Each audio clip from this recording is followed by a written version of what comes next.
हरे कृष्णा। राधे राधे आप सभी को।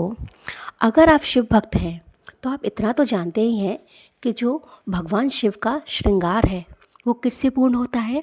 भगवान शिव का श्रृंगार जो है वो सर्प मतलब उनके गले में जो सांप है उससे पूर्ण होता है।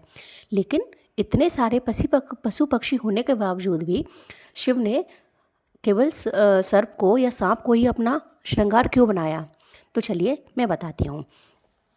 जब समुद्र मंथन हो रहा था तो जो पर्वत था वहाँ पर उसको पकड़ने के लिए किसी रस्सी की सहायता चाहिए थी, लेकिन किसी भी रस्सी में इतना बल नहीं था कि वो उस पर्वत को बिना हिले डुले वो जो पानी था वो अलग कर सके, क्योंकि उसमें से हलाहल विष निकला था सबसे पहले, बाद में अमृत निकला था।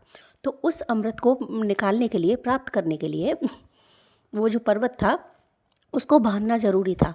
तो सारे जो असुर थे और जो देवता थे वो इस बात से परेशान होने लगे कि क्या ऐसा किया जाए कि उस पर्वत से वो चीज़ बांधी जाए। तब जो वासुकी नाग था उसने कहा कि मैं इस पर्वत से बंध जाऊंगा, और अगर आप मुझे रस्सी के रूप में प्रयोग करेंगे तो मेरे लिए भी ये बहुत अच्छा होगा कि मैं कुछ तो आपके काम आ सका। तभी सब लोगों ने उस वासुकी नाग की बात मान ली और भगवान शिव ने भी कहा ठीक है। तब उस वासुकी नाग जो था वो पूरी तरह उस पर्वत से लिपट गया, और बहुत खींचने के कारण वो जो वासुकी नाग था वो पूरा उसका जो शरीर था वो जगह जगह से कटने लगा, जगह जगह से छिलने लगा।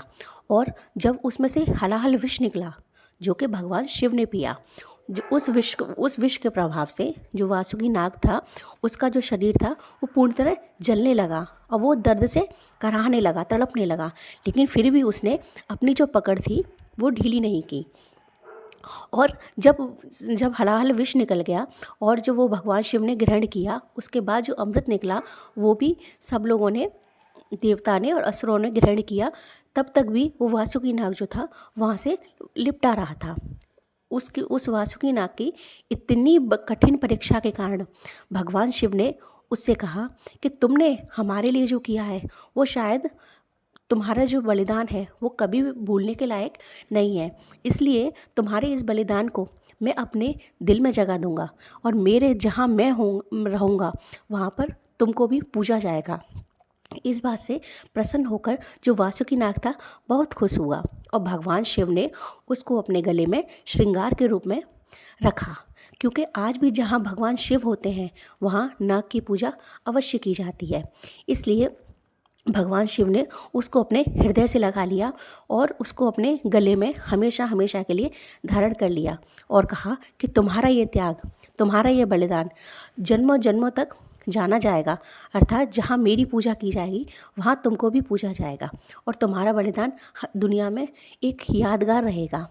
तो क्या आप लोग जानते थे कि इस कथा के बारे में कि भगवान शिव ने क्यों जो नाग था उसको अपने गले में लगाया था, उसको अपने गले पर रखा था।